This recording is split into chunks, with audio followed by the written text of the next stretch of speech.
समय, शिक्षा और ज्ञान प्रत्येक व्यक्ति को सफल बनने के लिए बहुत ही ज्यादा जरूरी है। Very good evening friends, welcome back in our channel. हमारे और आपके चैनल में आपका तहे दिल से स्वागत है। रुद्राक्ष एकेडमी के ऑनलाइन लर्निंग ई प्लेटफॉर्म पे मैं संतोष आप सभी का स्वागत करता हूं। आज बच्चों हम लोग देखेंगे अपना पार्ट 4, भारत का इतिहास का पार्ट 4 हम लोग देखेंगे। 2 पार्ट हम लोग देख चुके हैं, ठीक है। 2 पार्ट हम लोग कवर कर लिए हैं। लगभग कुछ लेखकों को हम लोगों ने पिछले क्लास में देखा था, 1-2 लेखकों को देखा था, वो आज हम लोग फिर से देखेंगे। लेखक में हम लोग किसे देख रहे हैं? विदेशी लेखकों को देख रहे हैं, जिनके माध्यम से कुछ जानकारियां या कुछ शोध वो लोग करके जो बताए हैं उसके बारे में हम लोग जान रहे हैं, जो कि एग्जाम्स में बहुत बार पूछा जा चुका है, ठीक है। इसलिए हम लोग महत्वपूर्ण जो महत्वपूर्ण लेखक हैं उन्हें हम लोग देखते हुए चल रहे हैं, ठीक है, ताकि आपके एग्जाम के पॉइंट ऑफ व्यू से जिस भी आप एग्जाम की तैयारी कर रहे हो, ठीक है, उसके लिए बहुत ही ज्यादा इंपॉर्टेंट हो या उससे आपको कुछ सहयोग मिल सके, ठीक है। तो हम लोग आज देखेंगे चीनी लेखकों के बारे में, ठीक है। यूनानी लेखक हम लोग इससे पहले वाले क्लास में देखे थे, ठीक है। यूनानी लेखकों के बारे में हम लोग पिछले क्लास में देखे थे। आज हम लोग देखेंगे चीनी लेखकों के बारे में, जिसमें सर्वप्रथम है कौन? फाइयान, ठीक है। फाइयान कहाँ के थे? ये चीन के यात्री थे। कहाँ के थे बच्चों? ये चीन से आए हुए थे, चीन के रहने वाले थे, चीन के यात्री थे ये। गुप्त नरेश द्वितीय के दरबार में आए थे, ठीक है। ये कहाँ आए थे? गुप्त नरेश द्वितीय के दरबार में ये आए थे, ठीक है। इन्होंने अपने विवरण में मध्य प्रदेश के समाज एवं संस्कृति के बारे में वर्णन किया है, ठीक है। इन्होंने जो शोध किया है या जो जानकारी इन्होंने प्राप्त की है या जो इन्होंने लिखा है, उसमें इन्होंने क्या लिखा है? मध्य प्रदेश के समाज एवं संस्कृति, ठीक है, मध्य प्रदेश के समाज एवं संस्कृति के बारे में इन्होंने वर्णन किया है, ठीक है, जिसमें मध्य प्रदेश की जनता को सुखी एवं समृद्ध बताया गया है। जिसमें जो है मध्य प्रदेश की जनता को सुखी एवं समृद्ध बताया गया है, सुखी एवं समृद्ध बताया गया है, ठीक है। उसके बाद कौन है बच्चों? संयुगन, ठीक है। कौन? संयुगन, ठीक है। ये जो है कब आए थे बच्चों? 1518 ईस्वी में ये भारत आए थे। कब आए थे? 1518 ईस्वी में ये भारत आए थे। बौद्ध धर्म की प्रकृतियां एकत्र की। ये जो है ये जब आए थे, कब आए थे? 1518 ईस्वी में ये आए थे, ठीक है। और इन्होंने जो है क्या किया? बौद्ध धर्म की जो है प्रकृतियां थी उसे उन्होंने क्या किया? एकत्र करने का काम किया, ठीक है। उन्होंने उसे एकत्र करने का, इकट्ठा करने का काम किया। किसने बच्चों? संयुगन ने, ठीक है। उसके बाद देखते हैं हम लोग कौन है, ठीक है। चलिए तीसरा क्या है हम लोगों का? हुएन सांग, ठीक है। ये जो था हर्षवर्धन के शासनकाल में भारत आए थे। कब आए थे? हर्षवर्धन के शासनकाल में जो है ये भारत आए थे, ठीक है। उसके बाद जो है 629 में, ठीक है, 629 ईस्वी में ये जो है भारत आए थे। कब आए थे? 629 ईस्वी में भारत आए थे। और हर्षवर्धन के शासनकाल में ये भारत आए थे। कब आए थे? 629 में। और किसके शासनकाल में? हर्षवर्धन के शासनकाल में ये भारत आए थे। उसके बाद भारतीय राज्य कपिसा पहुंचे, ठीक है। ये सर्वप्रथम कहां पहुंचे? भारतीय राज्य कपिसा पहुंचे, ठीक है। 15 वर्ष के बाद चीन वापस लौटे। ये कब लौटे वापस? 15 वर्ष रुक के 645 ईस्वी में ये वापस भारत के लिए रवाना हुए, ठीक है। और ये जो है मुख्य रूप से भारत किस लिए आए थे? बिहार में नालंदा विश्वविद्यालय में अध्ययन करने तथा बौद्ध धर्म ग्रंथों को एकत्र करने आया था। ये जो है नालंदा विश्वविद्यालय में अध्ययन करने तथा बौद्ध धर्म ग्रंथों को एकत्र करने के लिए आए थे, ठीक है। उसके बाद इनका भ्रमण वृतांत सियुकी नाम से प्रसिद्ध है। इनका जो भ्रमण है वृतांत सियुकी नाम से प्रसिद्ध है, ठीक है।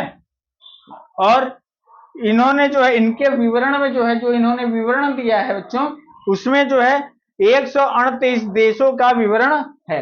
इन्होंने जो विवरण दिया है उसमें जो है जो भ्रमण किया है पूरा, उसमें जो है 138 देशों का विवरण है। ठीक है। और साथ साथ में इसने जो है हर्षकालीन समाज, ठीक है, किसका, हर्षकालीन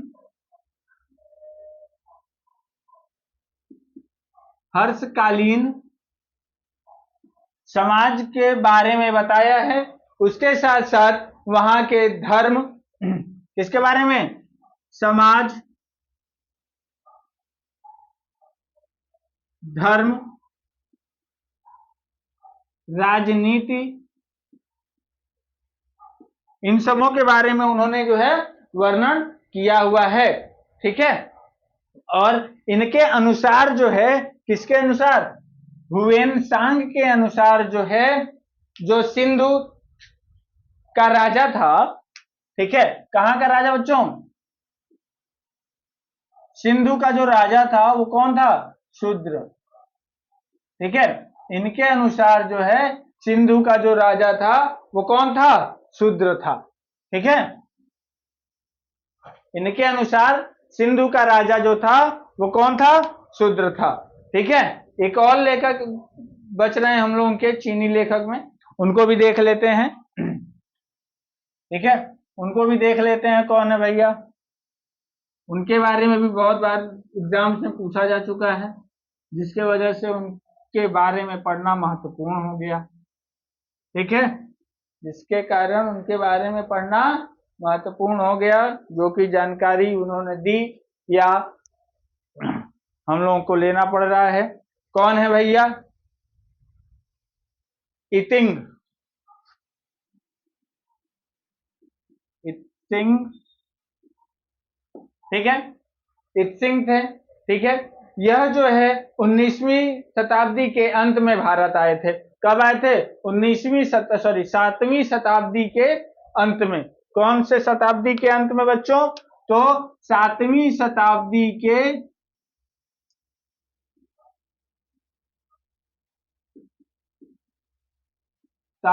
के अंत में आए थे। ठीक है, के अंत में आए थे। ठीक है, 7वीं शताब्दी के अंत में आए थे।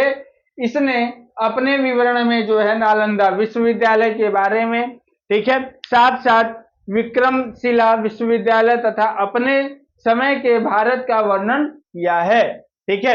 इन्होंने जो है बच्चों कहां कहां, नालंदा, ठीक है, नालंदा विश्वविद्यालय, और कौन, विक्रमशिला, कौन सा, विक्रमशिला। ठीक है, इन दोनों विश्वविद्यालयों के बारे में वर्णन किया है। ठीक है। और साथ साथ में किसका वर्णन किया है, अपने समय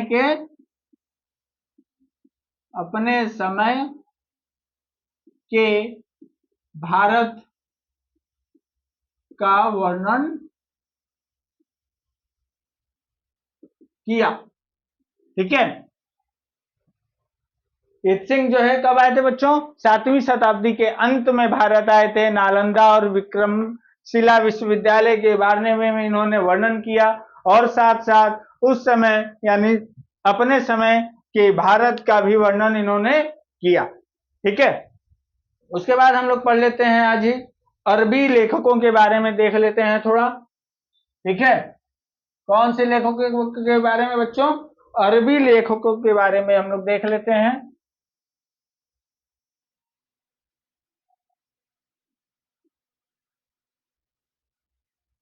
ठीक है, अरबी लेखकों के बारे में हम लोग देख लेते हैं बच्चों। तो अरबी लेखक जो है मुख्यतः एक के बारे में हम लोग जानते हैं या जानेंगे, क्योंकि उन्हीं के बारे में मैक्सिमम जो है प्रश्न अभी तक पूछे गए हैं। ठीक है, और वो है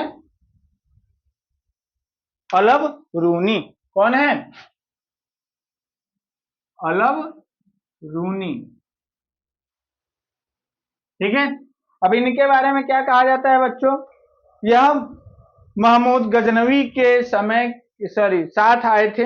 ये किसके साथ आए थे? अरबी लेखक जो है ये जो है मोहम्मद गजनवी के साथ आए थे। किसके साथ? मोहम्मद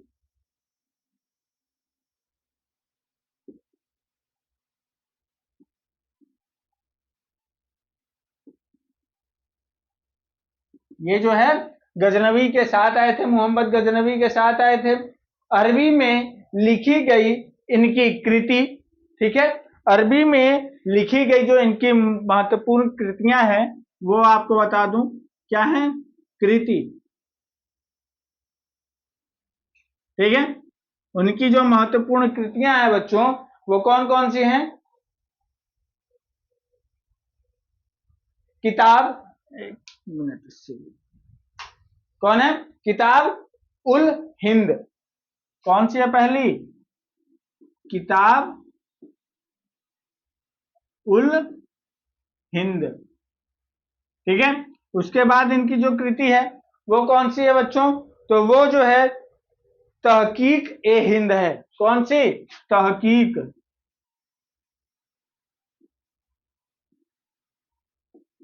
ए हिंद, ठीक है। तहकीक ए हिंद है।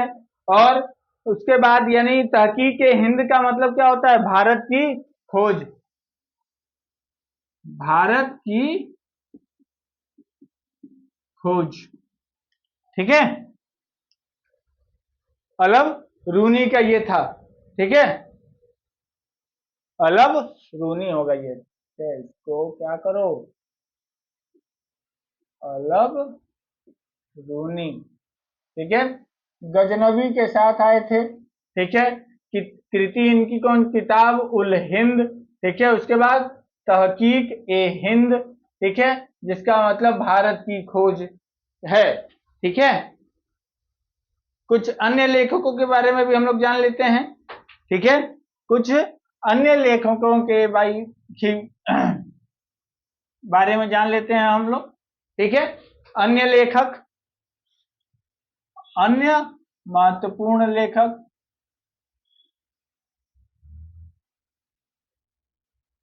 ठीक है।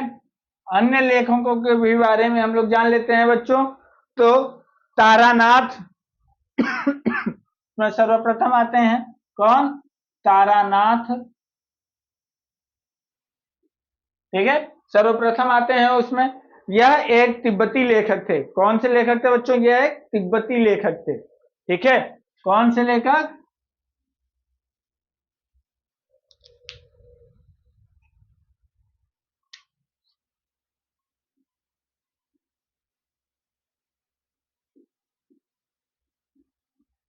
तिब्बती लेखक, ठीक है। ये कौन थे? यह एक तिब्बती लेखक थे, ठीक है। इसने जो है कंयूर तथा तंयूर नामक ग्रंथ की रचना की। कौन से ग्रंथ की रचना? कंयूर,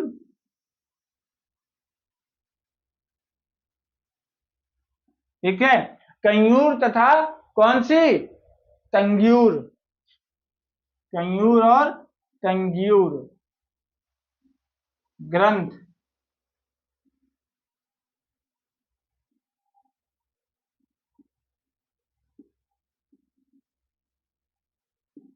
ठीक है। कंयूर तथा तंग्यूर ग्रंथ की इन्होंने क्या की? रचना की।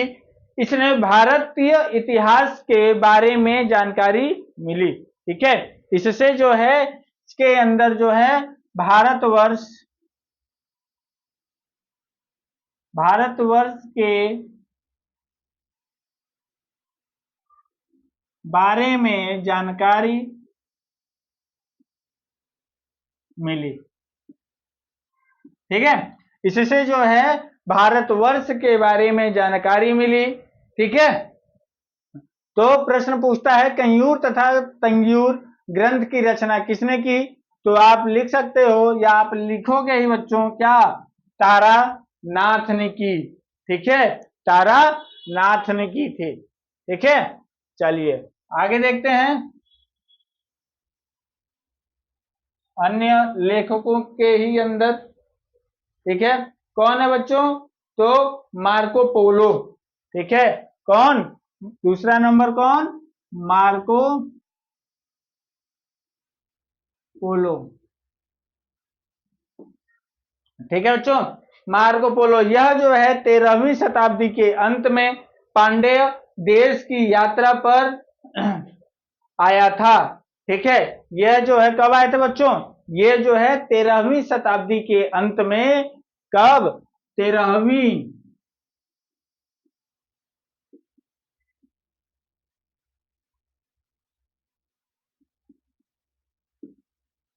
13वीं शताब्दी के अंत में यह जो है भारत आए थे।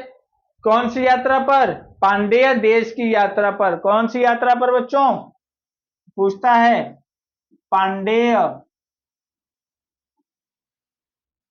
देश की यात्रा पर आया था। ठीक है, यह जो है पांड्य देश की यात्रा पर जो है भारत आए थे। इनके विवरण में पांड्य इतिहास के अध्ययन के लिए उपयोगी है। ठीक है, इनका जो ग्रंथ है, सॉरी, इनका जो विवरण है, इन्होंने जो वर्णन किया है, उसमें जो है पांड्य इतिहास के अध्ययन के लिए बहुत ही ज्यादा उपयोगी है। इनका जो विवरण है किसके लिए उपयोगी है? पांड्य इतिहास के लिए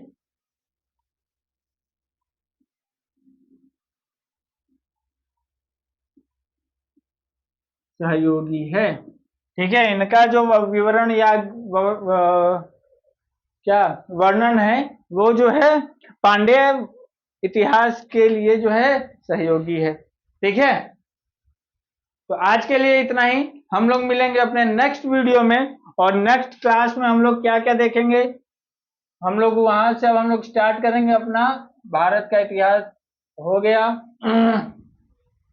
अब हम लोग उसमें देखेंगे क्या? पुरातत्व संबंधी साक्ष्य एवं उनसे मिलने वाली जानकारियां। ठीक है, भारतीय इतिहास के अंदर ही हम लोग क्या देखेंगे? पुरातत्व संबंधी साक्ष्य और उनसे मिलने वाली जानकारियां हम लोग देखेंगे। ठीक है, उसके साथ साथ एमसीक्यू भी हम लोग लगभग ये खत्म होने वाला है। हाँ, तो एमसीक्यू हम लोग हो सकता है उसके बाद वाले क्लास में लाएं। ठीक है, उसके बाद वाले क्लास में हम लोग इसका एमसीक्यू ला सकते हैं। एमसीक्यू हम लोग सॉल्व करेंगे। ठीक है, जो कि एग्जाम्स में पूछा गया होगा या पूछा जाएगा। ठीक है, उन्हीं सबको हम लोग लेके आएंगे मैक्सिमम, ज्यादा से ज्यादा। ठीक है, पीवाईक्यू क्वेश्चन हम लोग लेके आएंगे ज्यादा से ज्यादा, जो कि एग्जाम्स में पूछा गया है वही हम लोग सॉल्व करने वाले हैं। ठीक है, तो आज के लिए इतना ही। फिर मिलेंगे हम लोग नेक्स्ट वीडियो में। Till then take care. Thank you.